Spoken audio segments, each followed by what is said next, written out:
The clock on the wall showed 11:47 p.m. when Denise Williams pushed her cleaning cart down the empty hallway of Preston University's mathematics department. What she didn't know was that behind the door of classroom 401, 5 of the world's most brilliant mathematicians were having a complete breakdown. Professor James Bennett sat with his head in his hands, staring at a whiteboard covered in equations that looked like ancient hieroglyphs to most people. His colleagues had been there for 14 hours straight, and they were no closer to solving the problem that had haunted them for 3 months.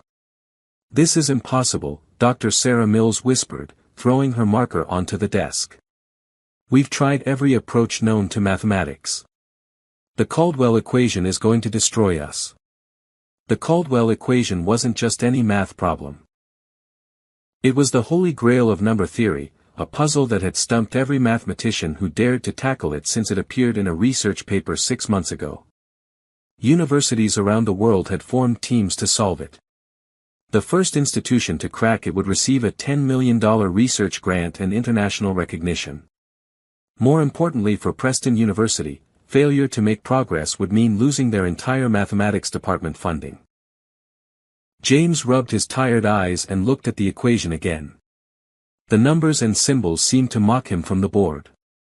At 32, he was considered a prodigy in his field, with a PhD from Harvard and papers published in the most prestigious journals. But this problem made him feel like a first-year student all over again. "Maybe we should call it a night," suggested Dr. Robert Chen, the eldest member of their team. "Fresh minds tomorrow might help." "Tomorrow is the deadline for our progress report," James replied grimly. "If we don't have something concrete to show the university board, they'll pull our funding and give the money to the engineering department." The weight of responsibility pressed down on all of them. The mathematics department employed 30 people, including graduate students whose futures depended on this research continuing. Families would be affected. Dreams would be crushed.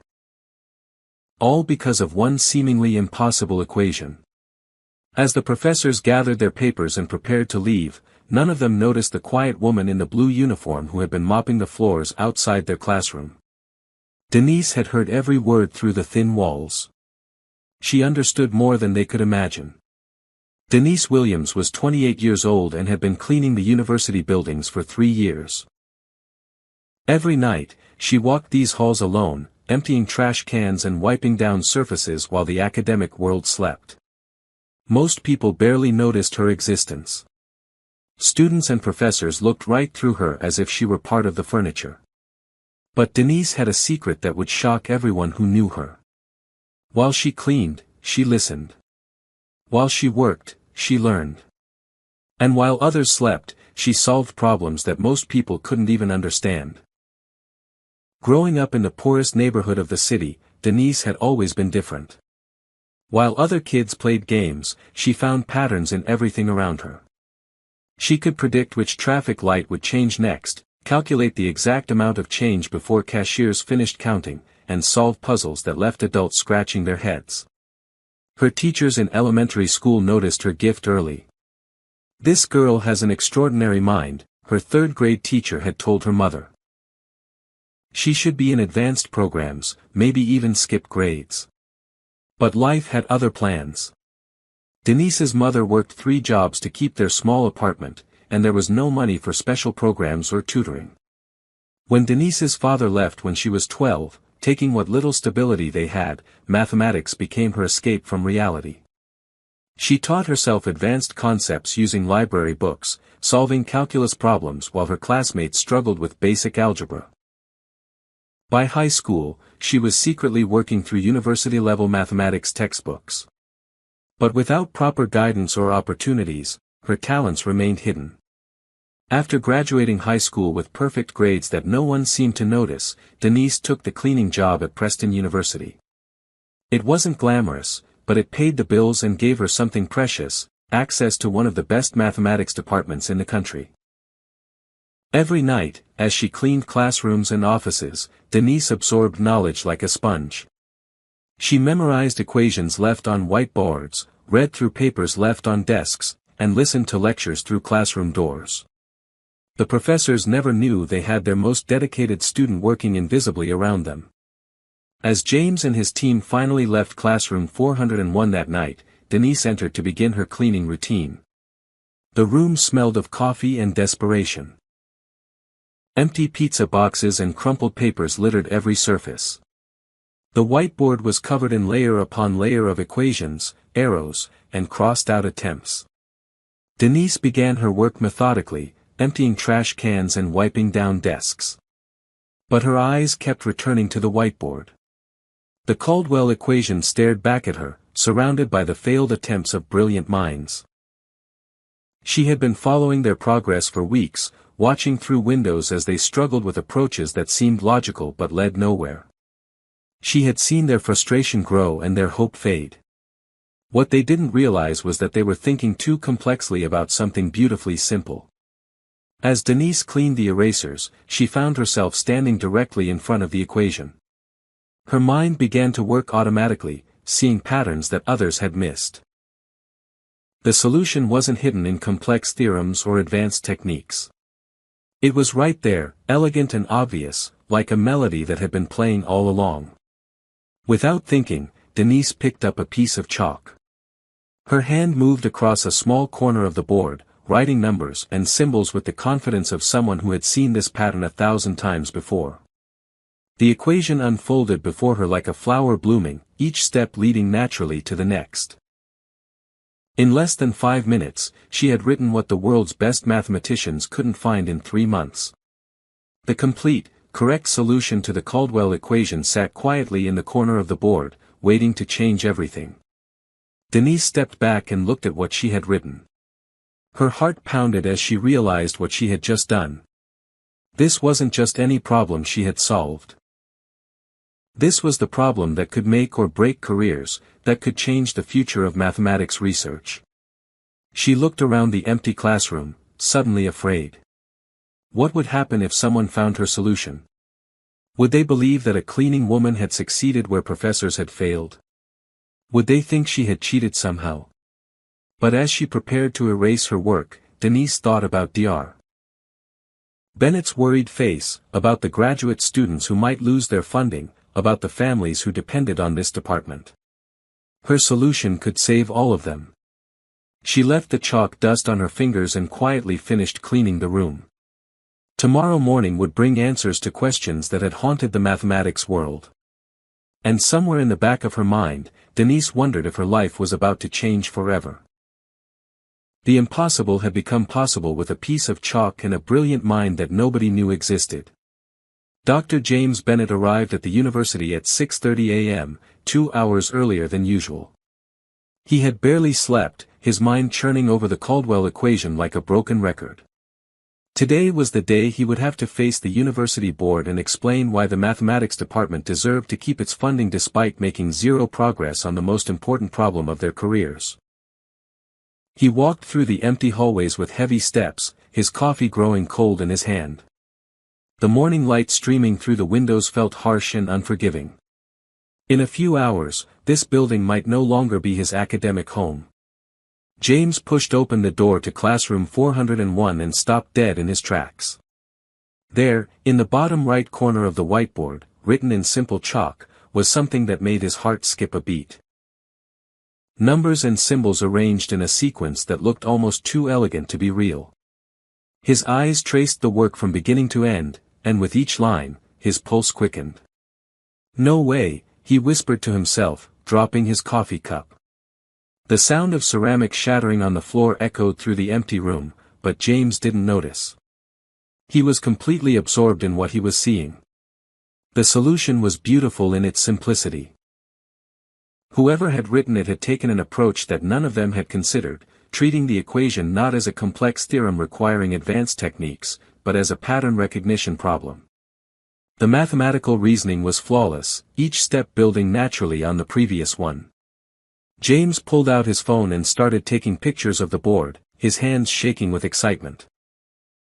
Then he began checking the work manually, plugging numbers into his calculator and running through the logic step by step. Everything held up perfectly. "This is impossible," he said aloud, but the evidence was right in front of him. Someone had solved the Caldwell equation, and they had done it with an approach so simple that it was genius. His phone buzzed with an incoming call from Dr. Mills. "James, please tell me you have good news for the board meeting," she said without saying hello. "Sarah, you need to get down to classroom 401 right now. Bring Robert and the others. You're not going to believe this." "What's wrong? You sound strange." "Nothing's wrong. Everything's right. Just get here now." Within 20 minutes, the entire mathematics team was crowded around the whiteboard, staring at the solution in stunned silence. Dr. Mills was the first to speak. "Who wrote this?" "That's what we need to find out," James replied. "But first, let's make sure it's correct."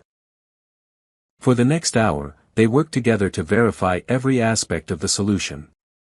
They ran it through computer programs, checked it against known mathematical principles, and tested it with different variables. No matter how they approached it, the answer remained solid. "This is revolutionary," Dr. Robert Chen said quietly. "This approach could change how we think about entire categories of problems." "But who could have done this?" Dr. Mills asked. "The building was locked. Security would have records of anyone entering after hours." James was already on his phone with campus security. "This is Professor Bennett from the mathematics department. I need to see the security footage from classroom 401 last night, from about 11 p.m. to 6 a.m. The security guard on duty was confused but helpful. "I can pull that up for you, Professor.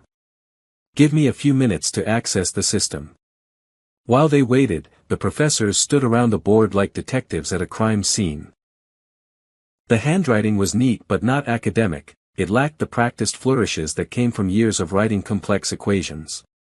The chalk work was confident but humble, tucked away in a corner as if the writer hadn't wanted to disturb the existing work on the board. "Whoever did this has an extraordinary mind," James said. "This isn't just mathematical knowledge. This is mathematical intuition at the highest level." The security guard called back within the hour. "Professor Bennett, I've got the footage ready. You can come down to the security office to view it, or I can send someone up with a laptop." "Send someone up, please. This is urgent." 10 minutes later, a young security officer arrived with a laptop containing the previous night's footage. The professors gathered around the small screen as the officer fast-forwarded through hours of empty classroom footage. "There," Dr. Mills pointed at the screen. "Someone's coming in." The timestamp read 12:15 a.m. A figure in a blue cleaning uniform entered the classroom, pushing a cart full of supplies. The person moved efficiently around the room, emptying trash cans and wiping down surfaces. "It's just the cleaning lady," the security officer said. "She comes through every night around this time." But James was watching more carefully. At 12:47 a.m., the cleaning woman approached the whiteboard. She stood there for several minutes, studying the equations. Then, almost casually, she picked up a piece of chalk. "Stop the video," James said urgently. "Go back and play that part again." They watched in amazement as the woman in the blue uniform wrote the complete solution to the Caldwell equation in less than 5 minutes. Her movements were confident and precise, as if she were copying something she had memorized rather than working through a complex problem for the first time. "That's impossible," Dr. Mills breathed. "She's a cleaning lady." "She's a genius," James corrected. "Do we know her name?" The security officer checked his records. "Denise Williams. She's been working here for 3 years. Clean record, never missed a shift, no complaints."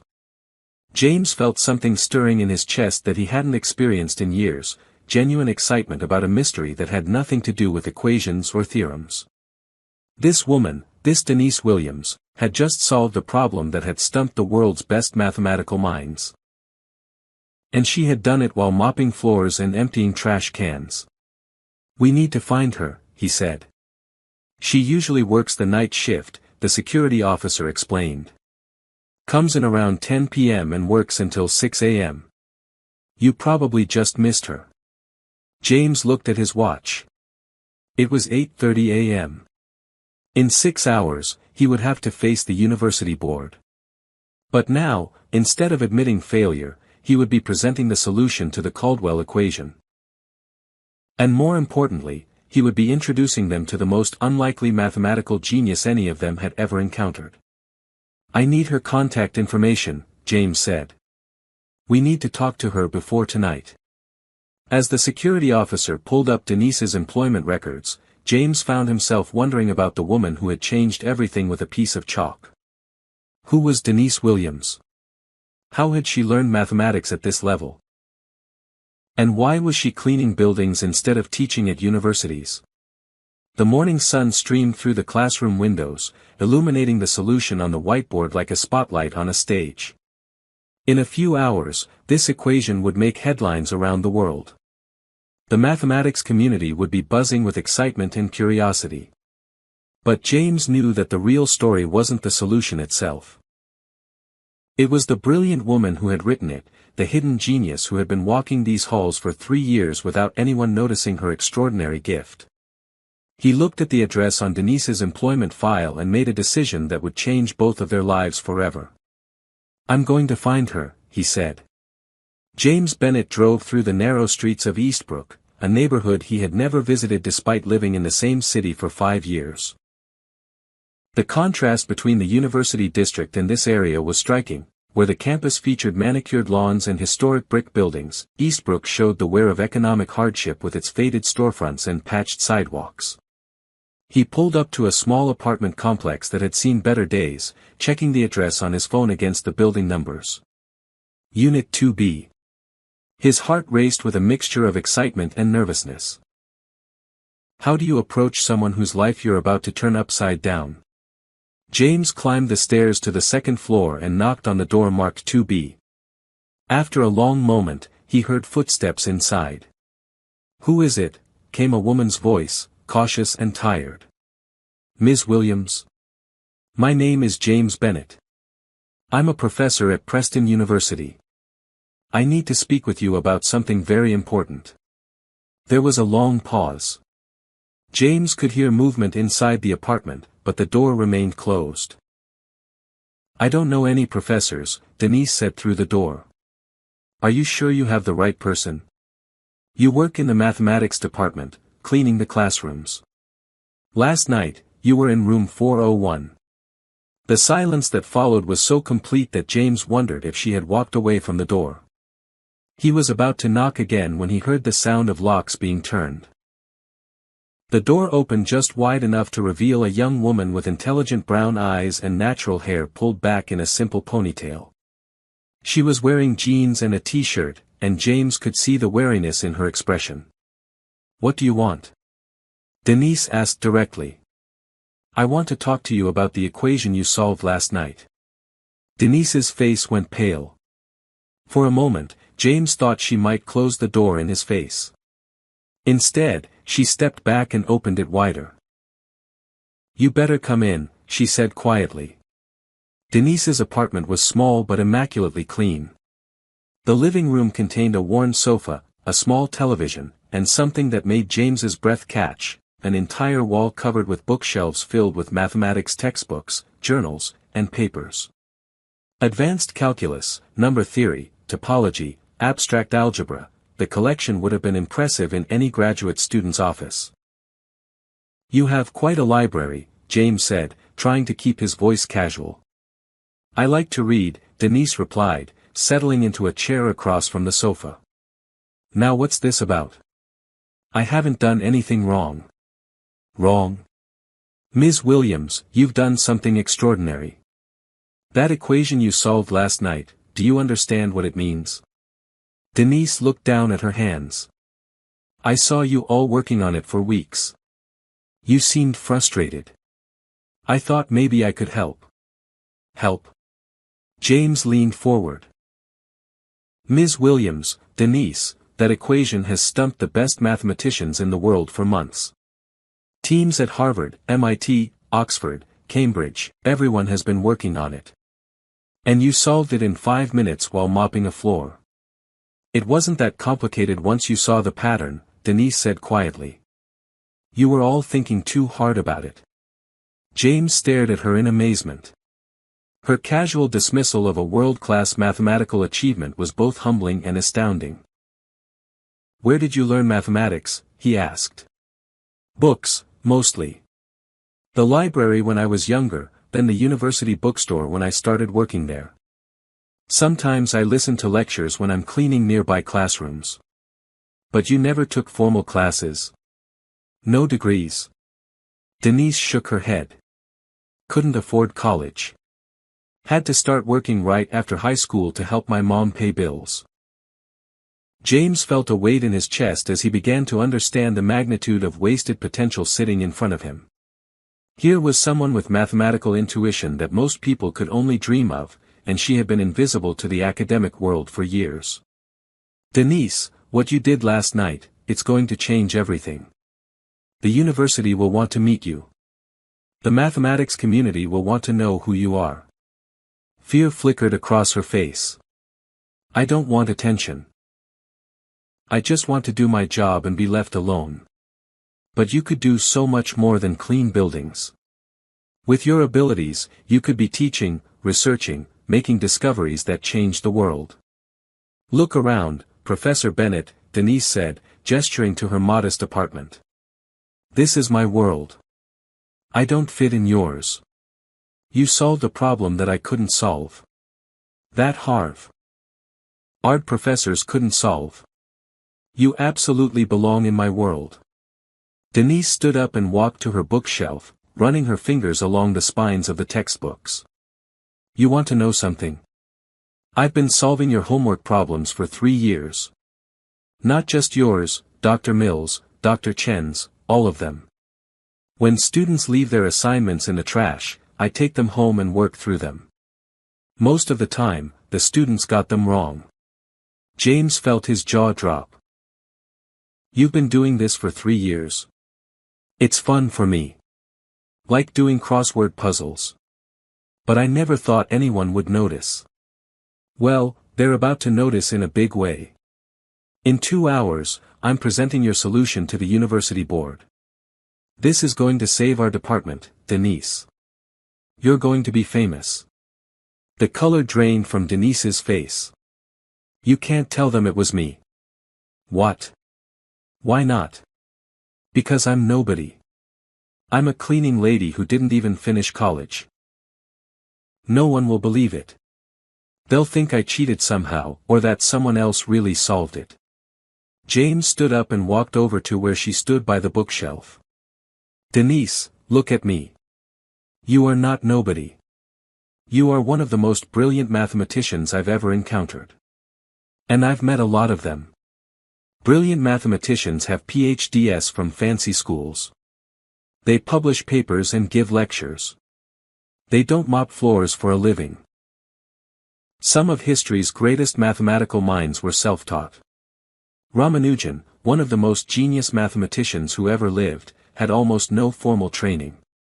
He was discovered working as a clerk in India. That was different.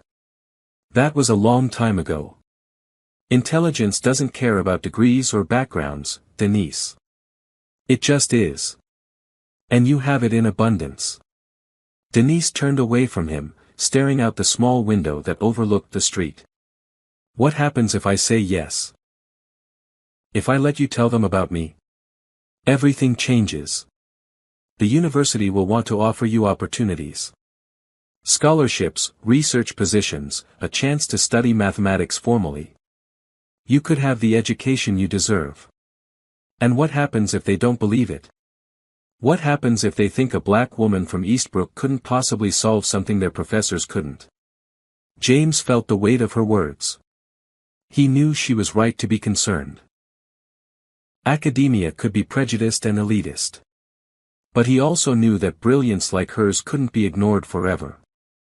"Then we prove them wrong," he said simply. "We show them exactly who Denise Williams is." Denise was quiet for a long time, lost in thought. James could see the conflict playing out across her face, hope warring with fear, dreams battling against practical concerns. Finally, she turned back to him. "If I do this, if I let you tell them about me, will you help me?" Will you make sure I don't get lost in all the attention? I promise, James said, and he meant it more than he had ever meant anything in his life. Okay, Denise said quietly. Tell them. As James left her apartment and drove back to the university, he couldn't stop thinking about the woman he had just met. Denise Williams was about to become the most famous person in mathematics, and her life would never be the same. But something else was happening that James didn't fully understand yet. In the space of one conversation, Denise had become more than just a mathematical mystery to solve. She had become someone he wanted to protect, to champion, to know better. The board meeting was in 1 hour, and James Bennett was about to introduce the world to its newest genius. The university board meeting lasted 3 hours and ended with something James had never seen before, a standing ovation in the State Conference Room of Preston University's administration building. Board members who usually spent meetings discussing budget cuts and enrollment numbers were suddenly talking about international recognition and research grants. This is extraordinary, Professor Bennett, said Dr. Elizabeth Harper, the university president. The Caldwell equation solution will put Preston on the map globally. I want to meet this mystery mathematician immediately. She's agreed to meet with us, James replied carefully. But I want to prepare you, Denise Williams might not be what you're expecting. As long as she can reproduce this work and demonstrate her understanding, I don't care if she's from Mars, Dr. Harper said with a laugh that James didn't find particularly funny. By evening, word had begun to spread through the mathematics department. Graduate students huddled in small groups, whispering about the mysterious solution that had appeared overnight. Professors called colleagues at other universities, sharing photos of the whiteboard and speculating about who could have written it. Denise arrived for her shift at 10 p.m. as usual, pushing her cleaning cart through the same hallways she had walked for 3 years. But tonight felt different. There was an electric energy in the building, a buzz of excitement that seemed to follow her as she moved from room to room.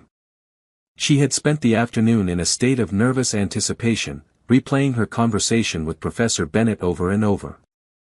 Had she made the right decision? Was she ready for her quiet life to be turned upside down? As she entered the mathematics department wing, Denise could hear voices coming from the faculty lounge. The professors were working late again, but this time their voices carried excitement instead of frustration. The elegance of the approach is what amazes me, she heard Dr. Mills saying. Whoever solved this has a completely different way of seeing mathematical relationships.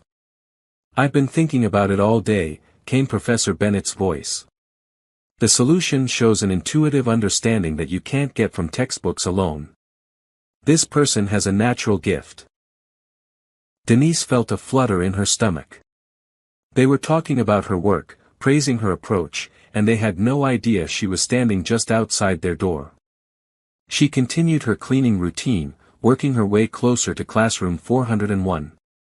The famous equation had been carefully preserved on the whiteboard, with her solution now surrounded by additional notes and verification work that the professors had added throughout the day.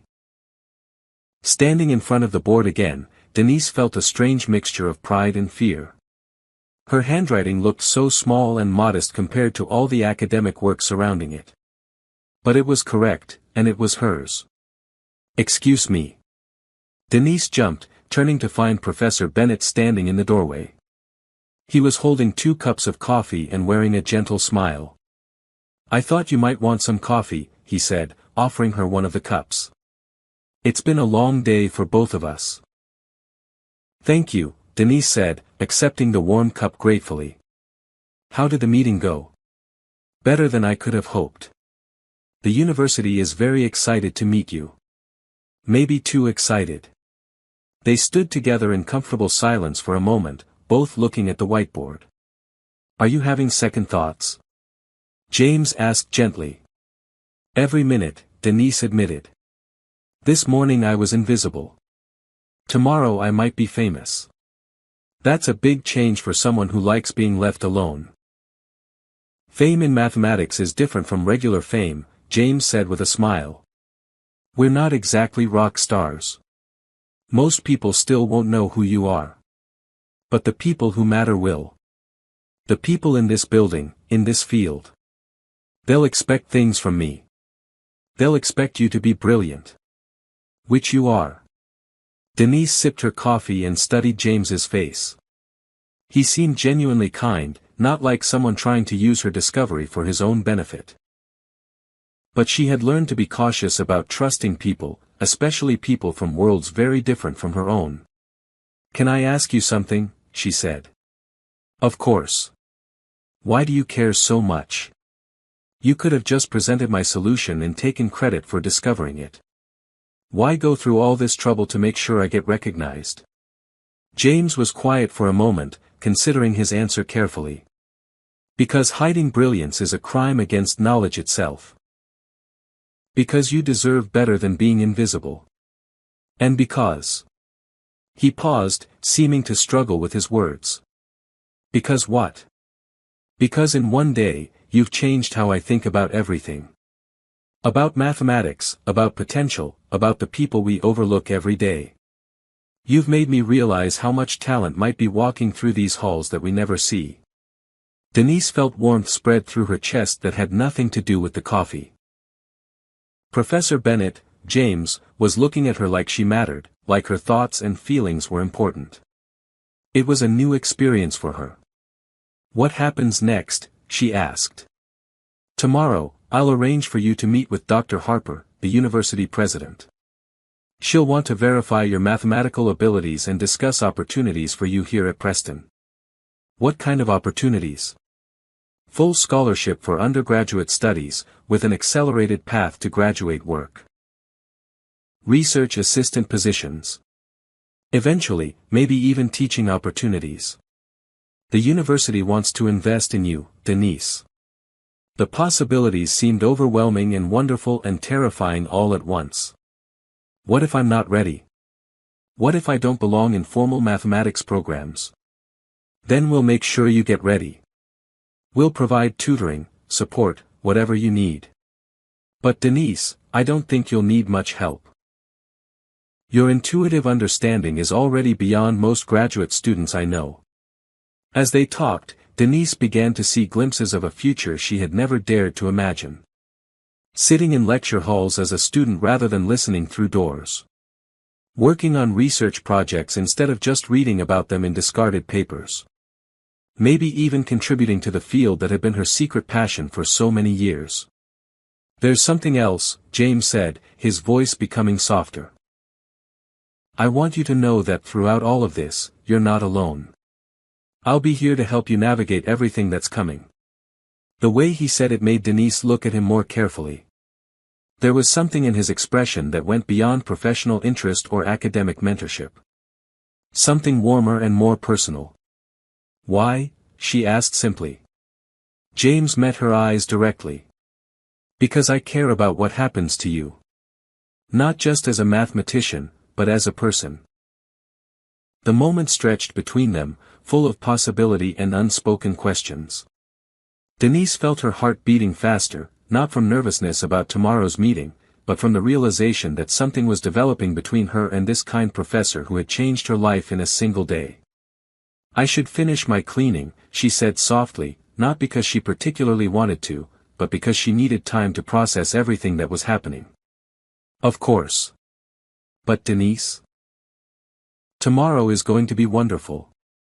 You're going to be wonderful." As James left the classroom, Denise stood alone with her mop and her racing thoughts. In less than 24 hours, she had gone from invisible cleaning lady to recognized genius to someone who might be falling for the professor who had discovered her. Her quiet life was definitely over. But as she looked at her solution still glowing on the whiteboard under the fluorescent lights, Denise realized she was ready for whatever came next. The impossible had already happened. Everything else was just details. The next morning arrived gray and drizzly, matching Denise's nervous energy as she stood outside the imposing doors of the university administration building.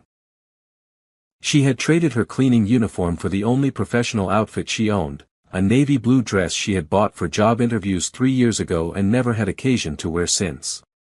James met her at the entrance, looking polished in a charcoal suit but with kind eyes that immediately put her at ease.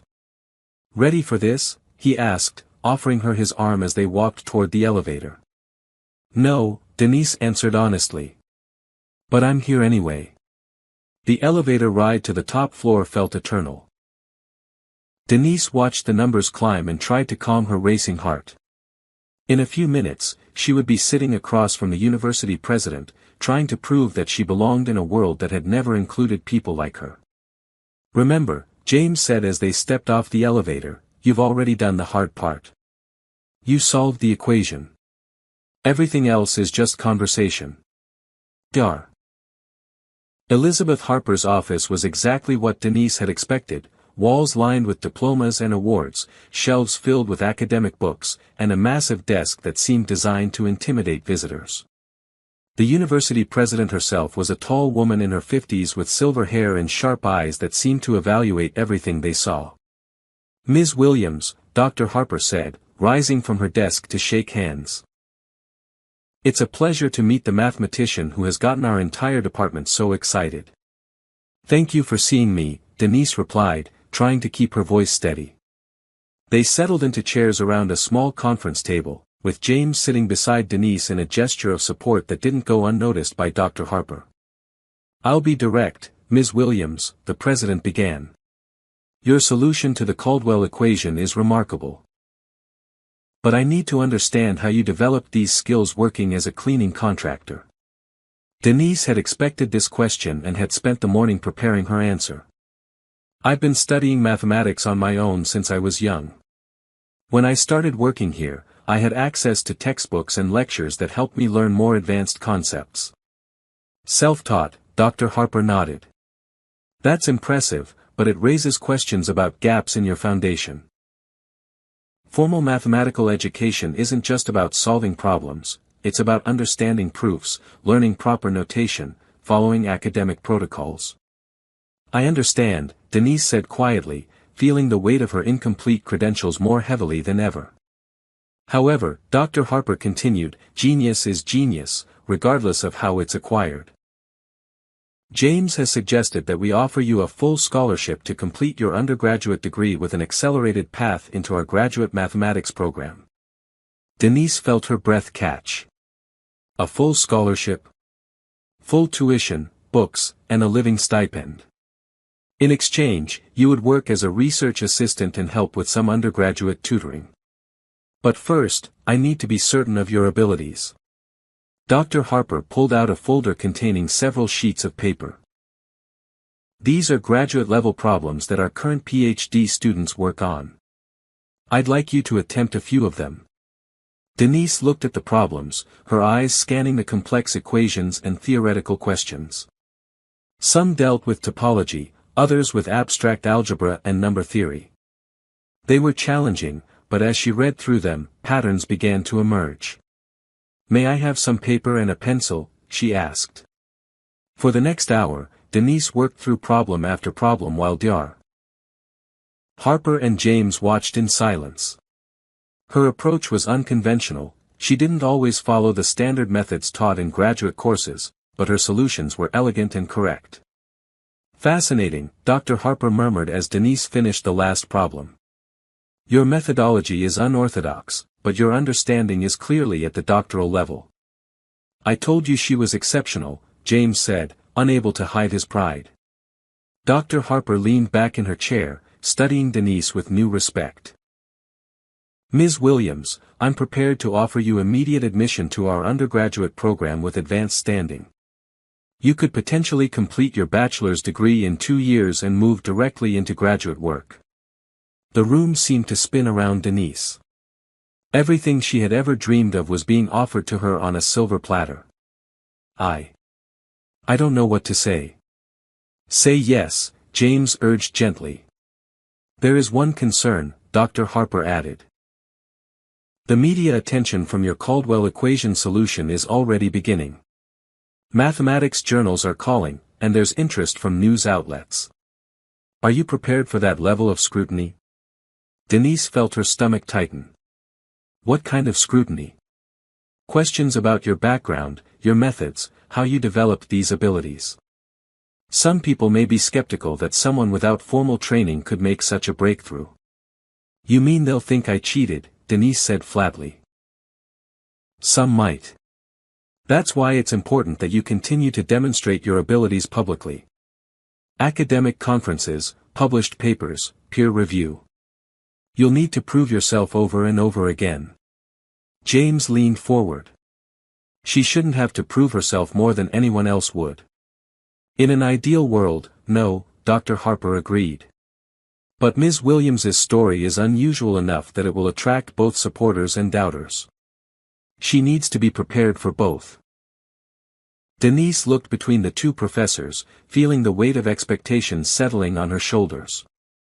But underneath the nervousness was something stronger, excitement about finally being able to study mathematics openly, to learn from the best minds in the field, to contribute to research that mattered. I want to do it, she said quietly. I want to accept your offer. Dr. Harper smiled for the first time since the meeting began. Excellent. We'll start the paperwork immediately.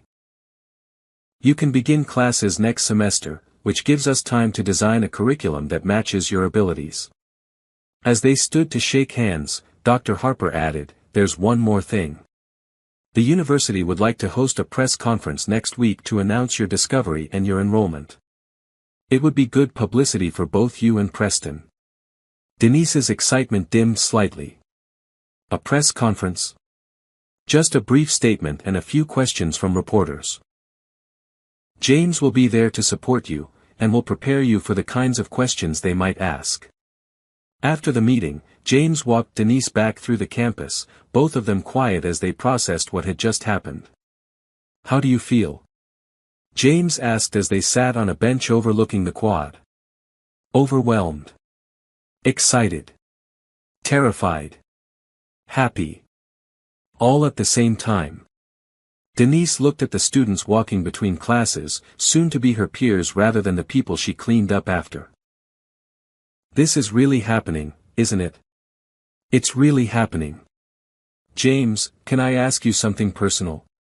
Of course. Why are you helping me so much? I mean, really. What do you get out of this?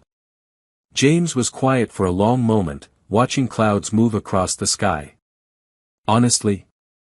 At first, it was professional curiosity. You had solved something that fascinated me, and I wanted to understand how. But now?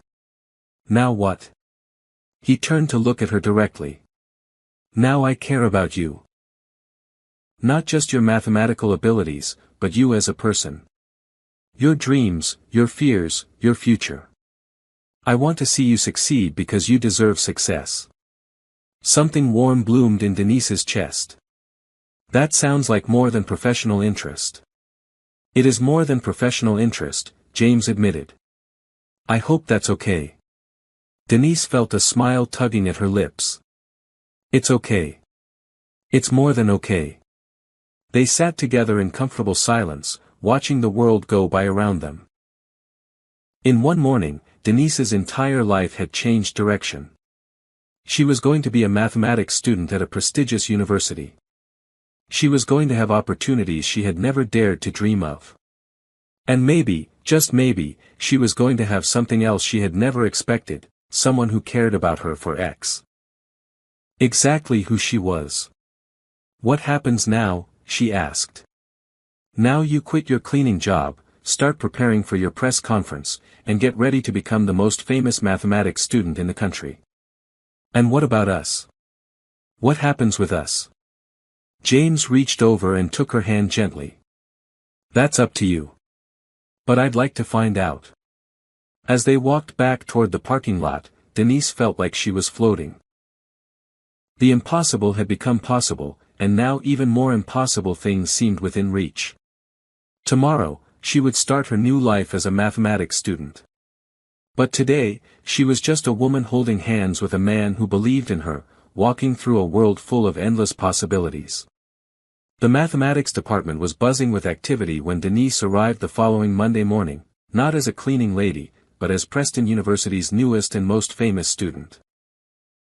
Word of her story had spread through academic circles over the weekend, and she could feel eyes following her as she walked through hallways she had once cleaned in solitude.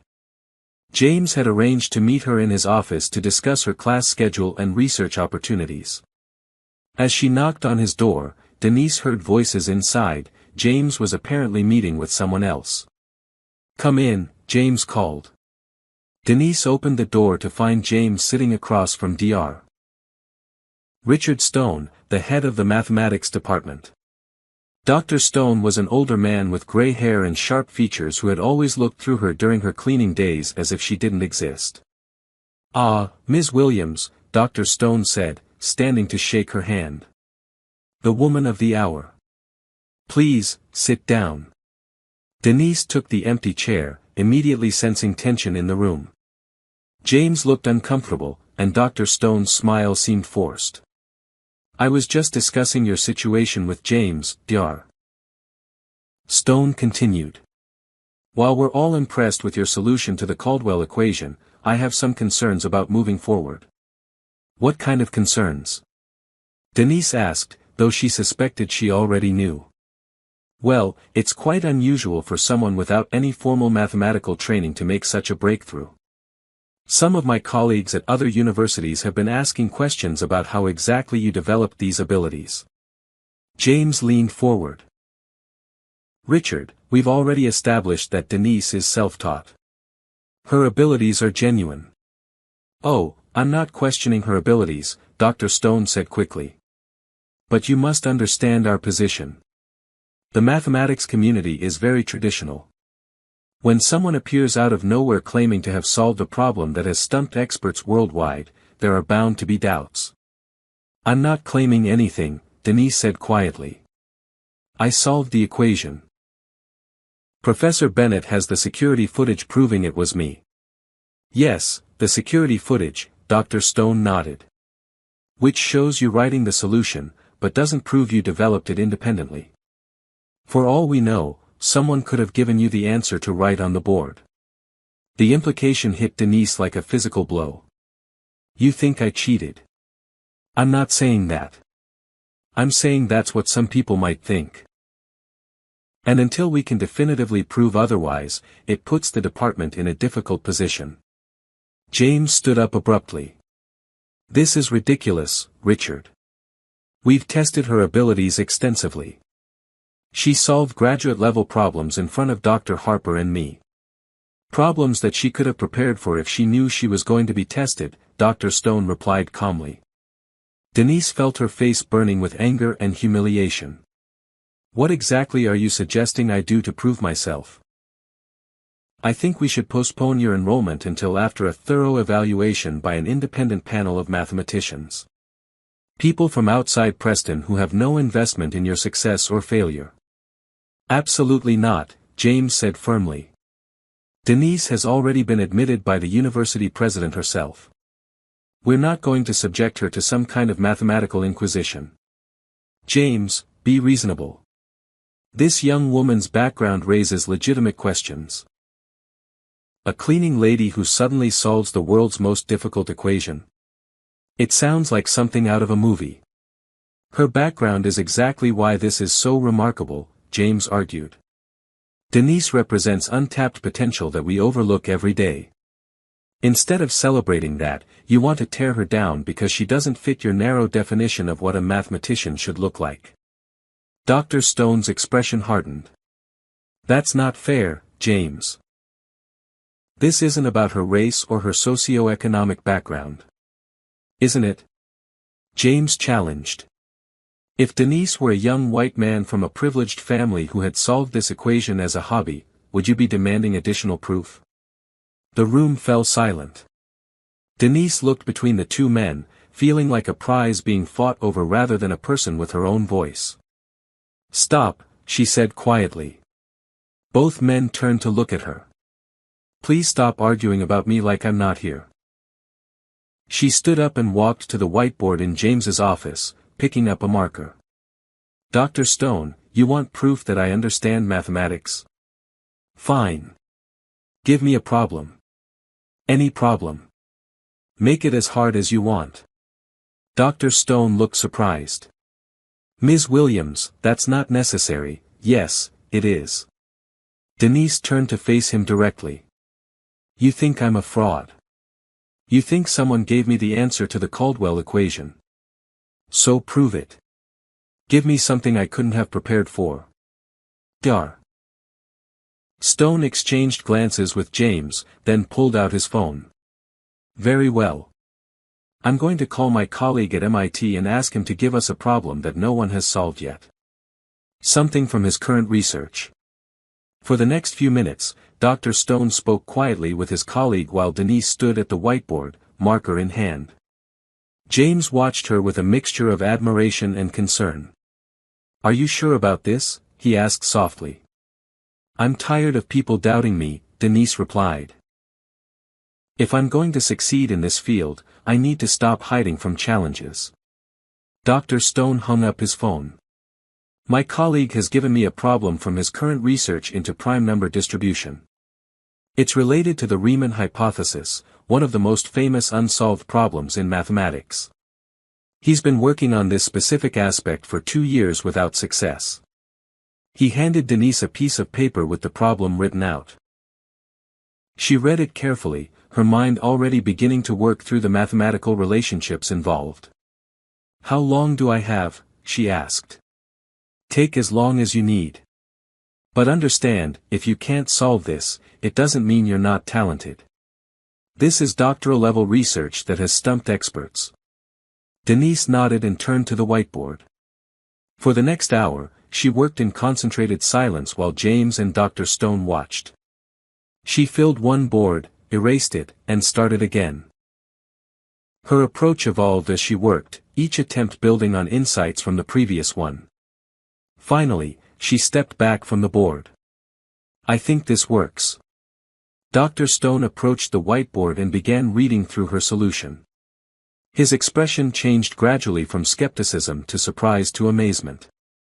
This is actually brilliant, he said quietly. You've taken a completely novel approach that none of us considered. He pulled out his phone again and called his MIT colleague back. David, you need to see this. The young woman I told you about just solved your prime distribution problem. No, I'm serious. Her method is unlike anything I've seen before. As Dr. Stone continued his phone conversation, James moved to stand beside Denise at the whiteboard. How do you feel? He asked. Tired, Denise admitted. But good. I proved what I needed to prove. Dar. Stone finished his call and turned back to them with a sheepish expression. Ms. Williams, I owe you an apology. Your abilities are clearly genuine, and my doubts were unfounded. Thank you, Denise said simply. More than that, I'd like to offer you a position as a research assistant in my own lab. What you just did represents a significant breakthrough in number theory. With your permission, I'd like to help you publish this work. Denise looked at James, who nodded encouragingly. I'd like that. As they discussed the details of her research position and publication opportunities, Denise felt a shift in how Dr. Stone was treating her. The dismissive attitude was gone, replaced by genuine respect and professional interest. Later, as she and James walked across campus together, she reflected on what had just happened. That was harder than solving the Caldwell equation, she said. Why? Because the equation was just about mathematics. Today was about proving I deserve to be taken seriously as a person. James stopped walking and turned to face her. You shouldn't have to prove that to anyone. Maybe not. But I'm glad I did. Now I know I can handle whatever else comes my way.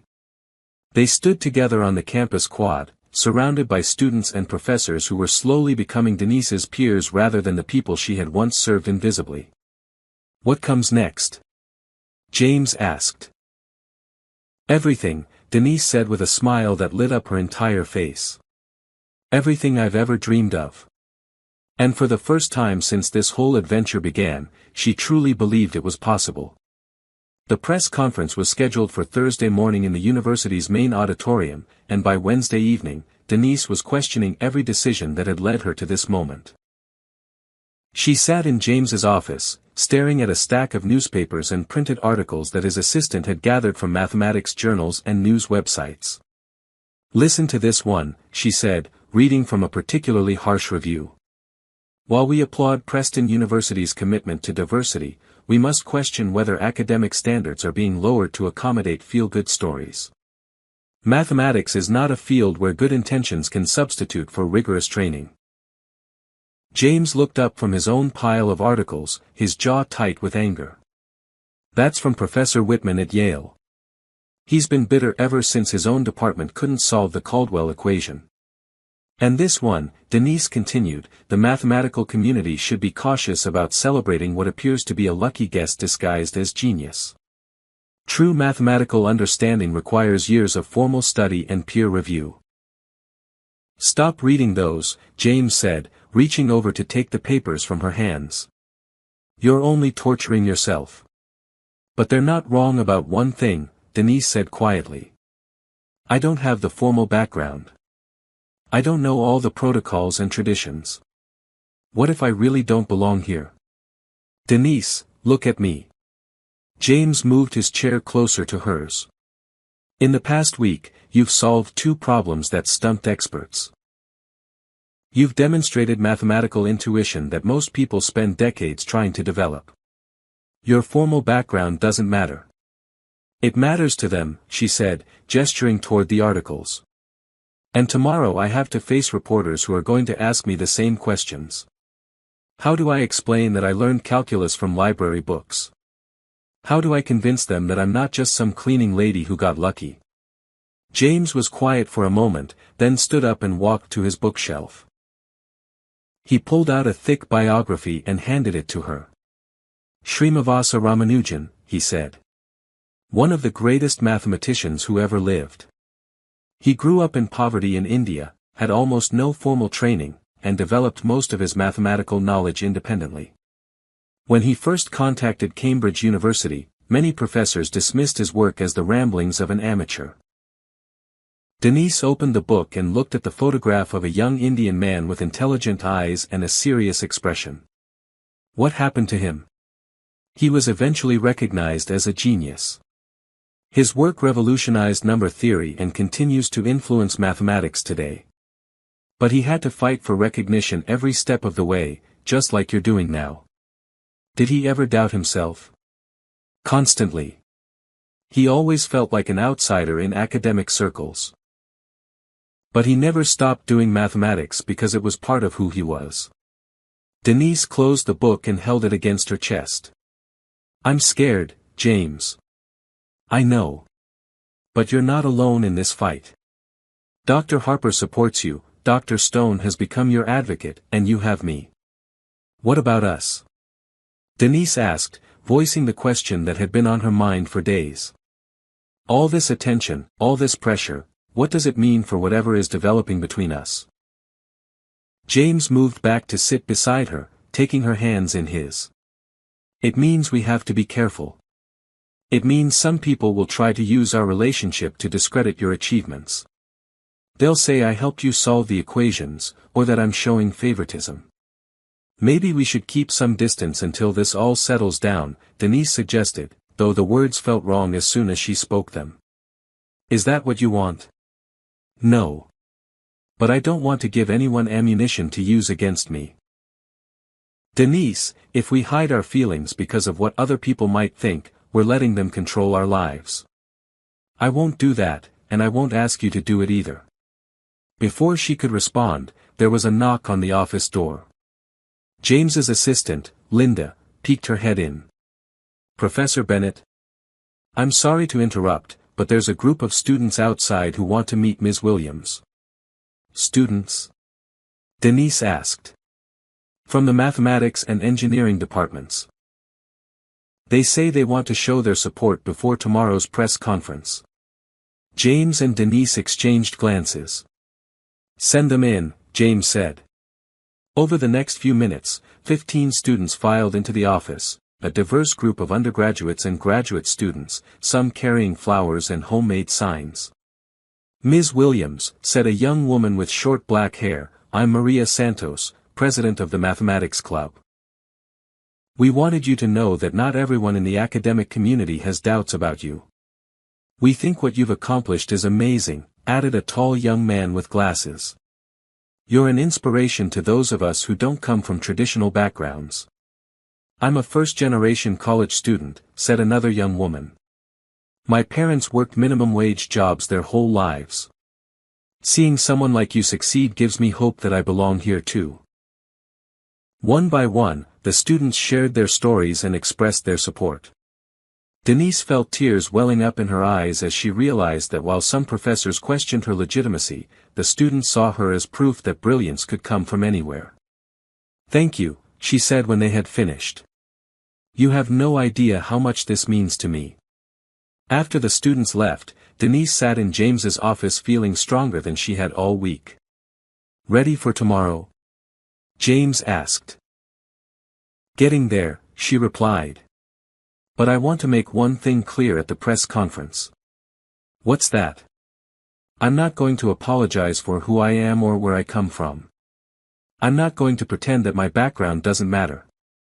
If anything, it makes my achievements more meaningful, not less." James smiled. "That's the attitude that's going to change everything." That evening, Denise went home to her small apartment and spent hours preparing for the press conference. She practiced answering difficult questions, reviewed her mathematical work, and thought about the message she wanted to send. She wasn't just representing herself tomorrow.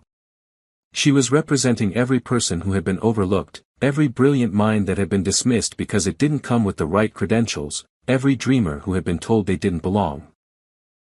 As she fell asleep that night, Denise thought about Ramanujan, the mathematician who had faced similar challenges a century earlier. He had persevered despite the doubts and prejudices of his time. Tomorrow, she would do the same. The mathematical world was about to learn that genius doesn't care about background, credentials, or expectations. It simply is, waiting to be recognized and celebrated wherever it appears. And Denise Williams was ready to prove it. The auditorium was packed beyond capacity, with reporters, professors, students, and curious onlookers filling every seat and lining the walls. Denise stood backstage, listening to the murmur of the crowd and trying to calm her racing heart. She wore a simple black dress that James had helped her pick out, and her hair was pulled back in a professional style that still felt like herself. "5 minutes," Dr. Harper said, appearing beside her with an encouraging smile. "How are you feeling?" "Like I might throw up," Denise admitted. "That's normal. Just remember, you've already done the hard part. Today is just about sharing your story." James appeared on her other side, looking handsome in a navy suit but with concern evident in his eyes. "You don't have to prove anything to these people, Denise. Just be yourself. Easy for you to say. You've never been questioned about whether you deserve to breathe the same air as other mathematicians." "You're right, I haven't. But I've watched you work, and I know what you're capable of. Trust in that." Dr. Harper stepped up to the podium as the crowd settled into expectant silence. "Ladies and gentlemen, thank you for joining us today. 3 weeks ago, a problem that had puzzled the world's best mathematicians for months was solved right here at Preston University. Today, I'm pleased to introduce you to the remarkable young woman who made that breakthrough possible, Ms. Denise Williams." The applause was polite but cautious as Denise walked to the podium. She looked out at the sea of faces, some curious, some skeptical, some openly hostile. In the front row, she spotted several professors from other universities who had been vocal critics of her story. "Thank you," she began, her voice stronger than she felt. "I know many of you have questions about who I am and how I was able to solve the Caldwell equation. I'm here to answer those questions honestly." A reporter in the second row immediately raised his hand. "Ms. Williams, can you explain how someone with no formal mathematical training was able to solve a problem that stumped professors at Harvard and MIT? I may not have formal training, but I've been studying mathematics independently for over 15 years. I've read textbooks, followed research papers, and solved problems because I love the subject. Intelligence doesn't require a diploma." But surely you understand why people might be skeptical, pressed another reporter. Your story is quite unusual. Unusual doesn't mean impossible, Denise replied. History is full of mathematicians who made breakthroughs despite unconventional backgrounds. Ramanujan, Hardy, even Einstein faced skepticism from the academic establishment. Professor Whitman from Yale stood up in the audience. Ms. Williams, with all due respect, comparing yourself to Einstein seems rather presumptuous. Can you provide any evidence that your mathematical understanding goes beyond solving a single equation? Denise felt her temper flare, but she kept her voice calm. Professor Whitman, I solved your colleague Dr. Stone's research problem last week. I've also completed graduate-level coursework evaluations. But more importantly, I'm here to do mathematics, not to convince people who have already made up their minds. That sounds like deflection, Professor Whitman continued. If your abilities are genuine, surely you can demonstrate them publicly. James started to stand, but Denise motioned for him to stay seated. She walked over to the large whiteboard that had been set up beside the podium. Fine, she said, picking up a marker. Give me a problem. Right now. In front of everyone. The auditorium buzzed with excitement. Professor Whitman looked surprised but pleased. Very well. I'll give you a problem from my current research in algebraic geometry. It involves finding the intersection points of two complex curves. He approached the board and wrote out a complex equation system that made several people in the audience shift uncomfortably in their seats. Graduate students pulled out notebooks to follow along. Denise studied the problem for a moment, then began working. She didn't speak as she wrote, letting her mathematical reasoning speak for itself. The room was completely silent except for the sound of marker on whiteboard. 20 minutes later, she stepped back from the board. The intersection points are here, she said, pointing to her final answer. The system has exactly 4 solutions, which you can verify using the discriminate method. Professor Whitman approached the board and began checking her work. His expression gradually changed from skepticism to surprise to something approaching awe. This is correct, he said quietly. And your method is more elegant than the approach my team has been using. The auditorium erupted in applause, but Denise wasn't finished. She turned back to the crowd. I want to say something to everyone here, especially the students who might be watching. I spent 3 years cleaning these buildings, invisible to the people whose respect I desperately wanted. I listened to lectures through closed doors and solved homework problems from the trash because I was afraid to believe I deserved better. Her voice grew stronger as she continued. But talent doesn't care about your background. Intelligence doesn't check your bank account or your family history. And if you have something to contribute to mathematics, or any field, don't let anyone convince you that you don't belong. She looked directly at Professor Whitman. Yes, my story is unusual. Yes, I learned mathematics in unconventional ways. But that doesn't make my contributions less valid. It makes them more important, because they represent all the brilliant minds we overlook when we only look for genius in traditional places. The standing ovation that followed was not polite or cautious. It was thunderous and sustained, with students jumping to their feet and professors nodding in appreciation. Even Professor Whitman was clapping, though he looked somewhat embarrassed. As the applause died down, a young reporter raised her hand. Ms. Williams, what's next for you? What are your goals now that you've been accepted into Preston's mathematics program? I want to do good work, Denise said simply. I want to contribute to research that matters. And I want to make sure that other people like me know that the door is open for them too. Is it true that you're in a romantic relationship with Professor Bennett? Called out another reporter. The question hung in the air like a challenge. Denise felt every eye in the room turn to her, waiting to see how she would handle this personal intrusion.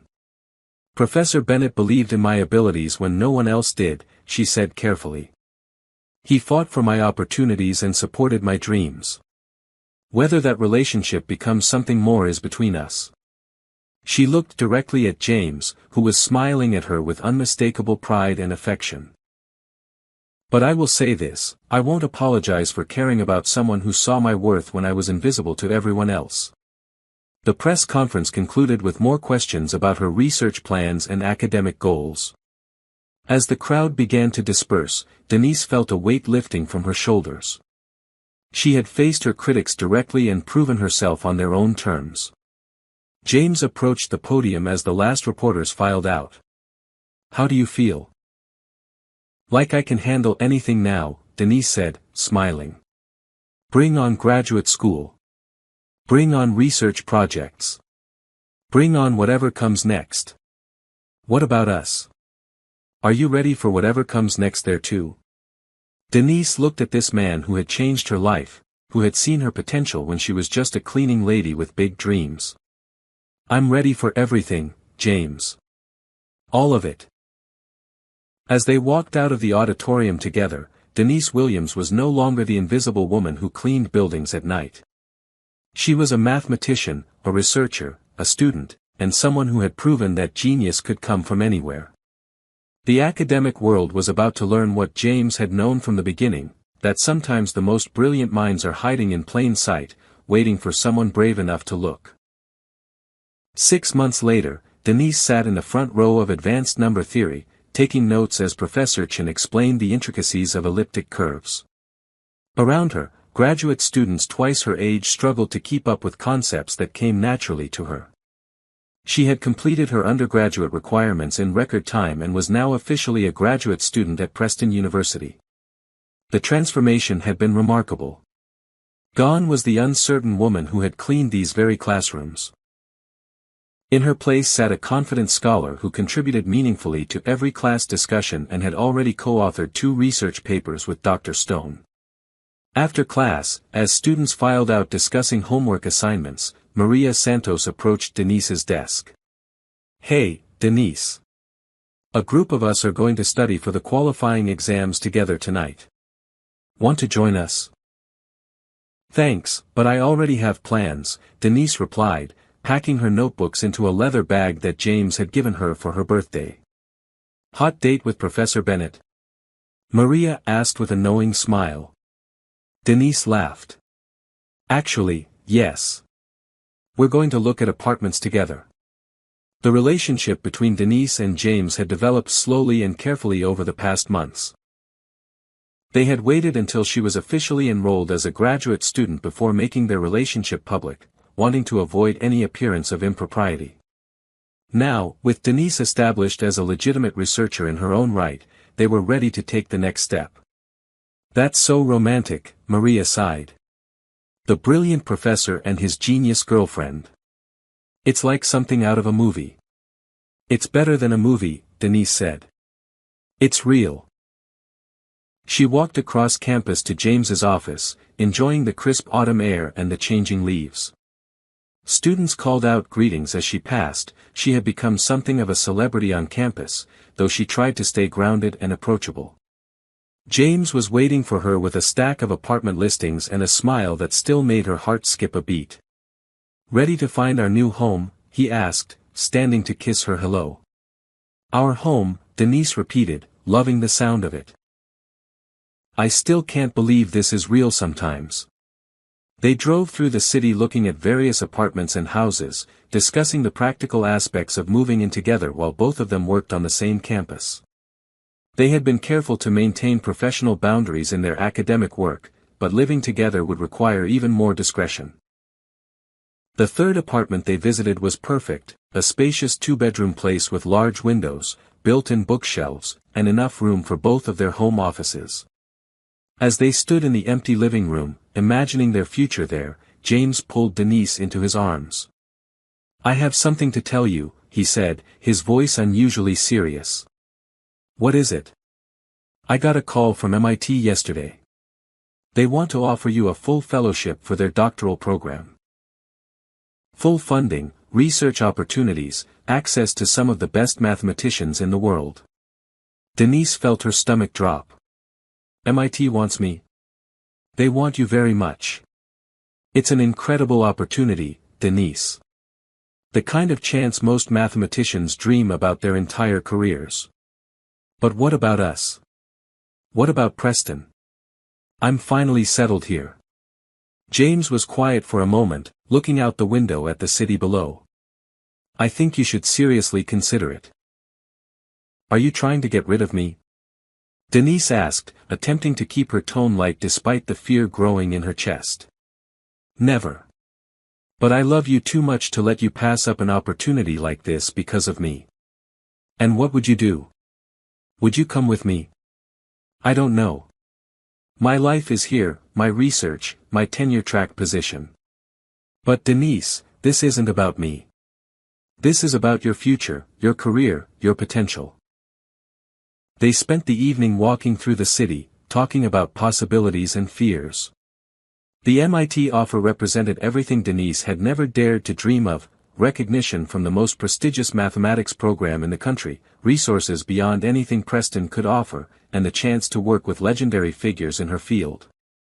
But it also meant leaving behind everything she had built at Preston. Her relationship with James, her friendships with students like Maria, the comfortable life she was finally creating for herself. What does your heart tell you? James asked as they sat on a bench overlooking the river. My heart tells me that a year ago I was cleaning toilets, and now MIT wants me as a doctoral student. My heart tells me that's impossible and wonderful and terrifying all at the same time. And what does it tell you about us? Denise turned to face him fully. It tells me that I love you. That you changed my life in ways that have nothing to do with mathematics. That losing you would be like losing part of myself. But I also know that if I don't take this opportunity, I might regret it for the rest of my life. And eventually, I might resent you for being the reason I stayed. James nodded slowly. I've been thinking the same thing. They sat in silence, watching boats move slowly down the river. Finally, James spoke again. What if I applied for a visiting researcher position at MIT? It's a long shot, but I could try to arrange something for next year. You would do that? Leave your position here? For you? I'd do anything. Denise felt tears welling up in her eyes. James, I need some time to think about this. It's a huge decision. Of course. Take all the time you need. That night, Denise lay awake in her small apartment, staring at the ceiling and weighing her options. On her nightstand sat the MIT offer letter, thick with possibilities and promises. Across town, James was probably lying awake too, thinking about the same impossible choice. The next morning, Denise found herself walking through the mathematics building where everything had started. She stopped outside classroom 401, now empty except for the morning light streaming through the windows. The whiteboard had been erased countless times since that night she had solved the Caldwell equation, but she could still picture her small solution written in the corner. Second thoughts. Denise turned to find Dr. Stone approaching with his usual morning coffee. Something like that, she replied. Dr. Stone, can I ask you something? Of course. When you were my age, did you ever have to choose between love and career? Dr. Stone smiled knowingly. Ah, the MIT offer. James told me about it yesterday. He's quite torn up about the whole thing. What would you do if you were me? That's not a fair question, Denise. When I was your age, I didn't have your talent or your opportunities. But I can tell you this, regret is a heavy burden to carry. Regret about which choice, though? That's what I can't figure out. Maybe the real question isn't whether to choose love or career, but whether you can find a way to have both. Dar. Stone's words stayed with Denise throughout the day as she attended classes and worked on research. That evening, she made a decision that surprised even herself. She called MIT and asked for a meeting with the department head. 2 days later, Denise sat in a conference room at MIT across from Dr. Angela Rodriguez, one of the most respected mathematicians in the country. Dr. Rodriguez was a petite woman with silver hair and eyes that missed nothing. MS. Williams, I have to say, your request for this meeting was quite unusual. Most students would simply accept or decline our offer. I'm not most students, Denise replied with a confidence that would have shocked her former self. No, you certainly aren't. Your work on the Caldwell equation and your subsequent research have been remarkable. That's why we want you here at MIT. Dr. Rodriguez, I'm honored by your offer. Truly. But I have a proposition for you. I'm listening. What if I could bring additional value to your program? What if accepting me meant also getting access to another brilliant researcher? Dr. Rodriguez leaned back in her chair, intrigued. Go on. Professor James Bennett at Preston University. He's done groundbreaking work in computational mathematics and has been my mentor and research partner. If MIT were to offer him a visiting researcher position, you would get both of us. You're negotiating as a package deal. I'm suggesting that sometimes the best mathematical breakthroughs come from collaboration. James and I work well together. Our research approaches complement each other. Separately, we're both good mathematicians. Together, we could be exceptional. Dr. Rodriguez was quiet for a long moment, studying Denise with new interest. You realize you're in a position to make demands like this? Your reputation alone would be enough to secure your admission here. I'm not making demands. I'm proposing a solution that benefits everyone involved. And if we can't accommodate Professor Bennett? Then I respectfully decline your offer and continue my work at Preston. Dr. Rodriguez smiled for the first time since the meeting began. Ms. Williams, you have more nerve than most tenured professors I know. I like that. Is that a yes? It's a maybe. Let me make some calls and see what we can arrange. A week later, Denise sat in James's office as he read through a letter that had arrived that morning. I can't believe you did this, he said, looking up at her with amazement. Did it work? MIT is offering me a 2-year visiting researcher position with the possibility of a permanent appointment based on performance. How did you convince them?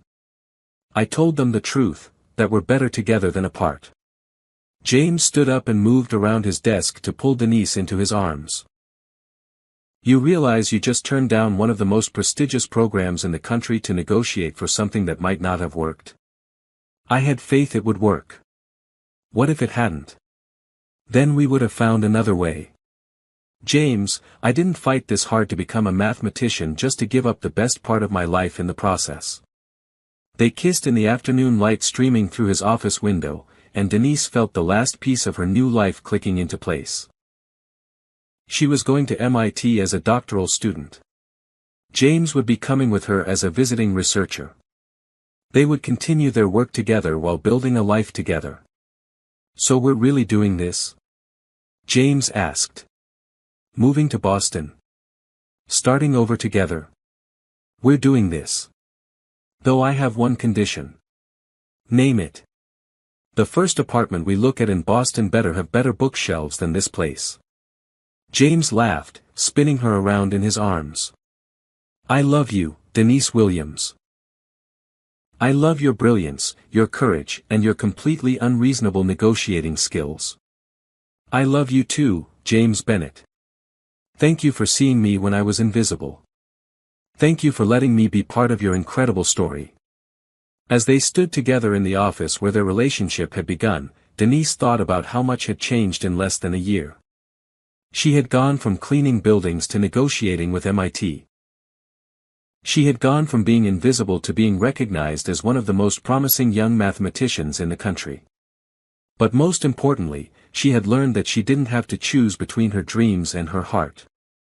Sometimes, with enough courage and creativity, she could have both.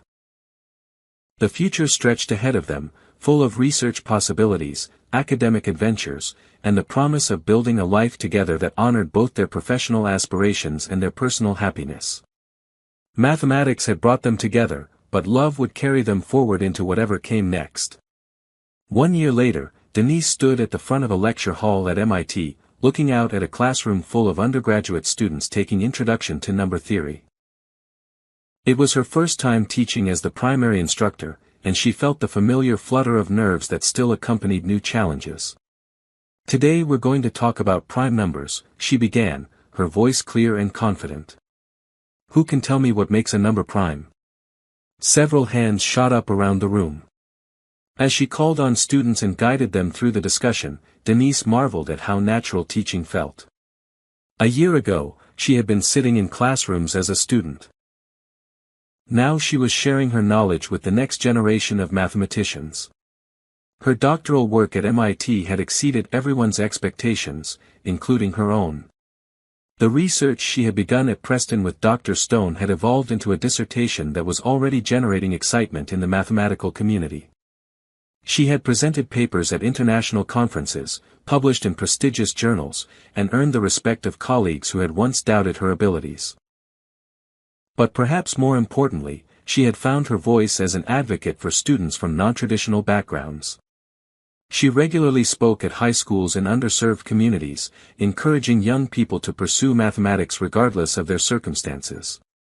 The Denise Williams Foundation, which she had established with the prize money from solving the Caldwell equation, provided scholarships and mentoring for first-generation college students interested in STEM fields. After class, Denise walked across campus to the coffee shop where she was meeting James for lunch. The Boston autumn was crisp and beautiful, with leaves turning brilliant shades of orange and red. Students hurried past carrying backpacks and conversation, and Denise felt grateful to be part of this vibrant academic community. She found James already seated at their usual table, grading papers and looking handsome in the casual professor style that always made her smile.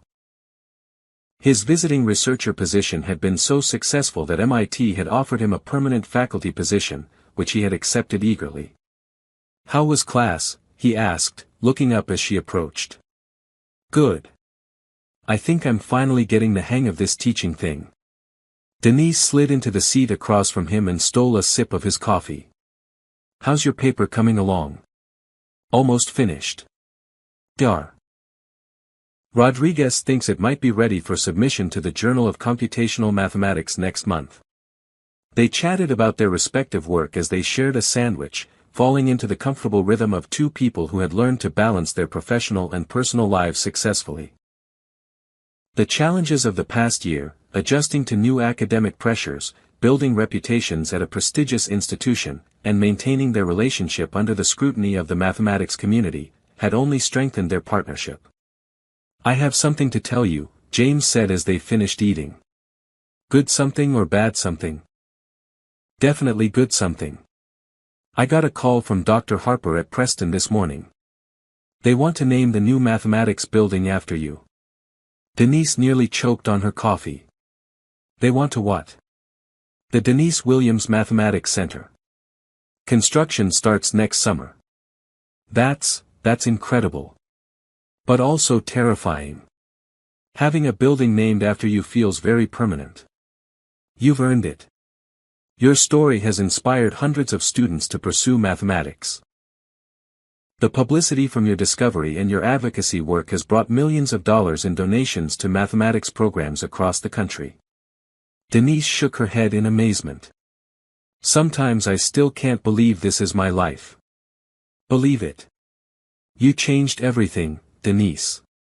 Not just for yourself, but for everyone who comes after you." As they walked back across campus, James suddenly stopped in front of a small garden tucked between two academic buildings. "There's something else," he said, his voice different now, nervous and excited at the same time. "James, you're making me worried." Instead of answering, he dropped to one knee and pulled a small velvet box from his pocket. Denise's heart stopped as she realized what was happening. "Denise Williams," he said, opening the box to reveal a beautiful solitaire diamond ring, "you solved the impossible equation that brought us together. You've solved every challenge that's come your way since then. Now I have one more problem for you to solve." "James," she whispered, tears already forming in her eyes. "The problem is this: how can we make sure that we spend the rest of our lives working on mathematics together, building a family together, and solving whatever impossible equations life throws at us together?" Is this your way of proposing to me with a math problem? It's my way of asking if you'll marry me and let me be your research partner for life. Denise looked down at this wonderful man who had seen her potential when she was invisible, who had fought for her opportunities, who had rearranged his entire life to support her dreams. The ring sparkled in the autumn sunlight, and students passing by had begun to stop and watch the scene unfolding. The answer is yes, she said, laughing through her tears. Yes, yes, yes. James slipped the ring onto her finger and stood to kiss her as the gathered students burst into applause. Someone started chanting, "Dr. Williams. Dr. Williams," and soon the entire crowd had joined in. As they stood together surrounded by cheering students and falling leaves, Denise thought about the incredible journey that had brought them to this moment.